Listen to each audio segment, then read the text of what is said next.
Hey guys, this is the access point from the garage.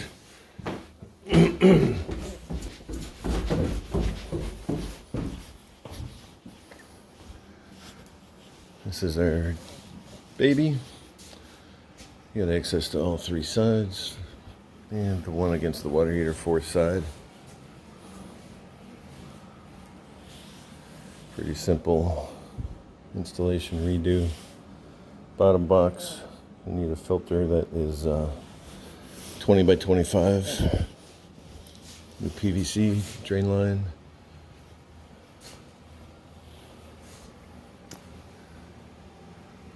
Fuse box is there.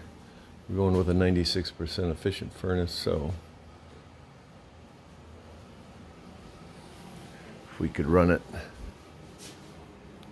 above the joist from the other side and out that way, probably propose doing it right here above this mat, right up there.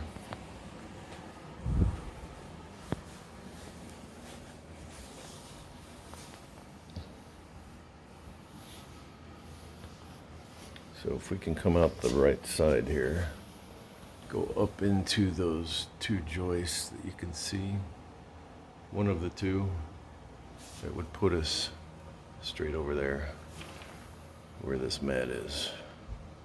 So one of those two should work fine. Air conditioner is just to the right there, you can see it going out. There's also the radon vent going out there, so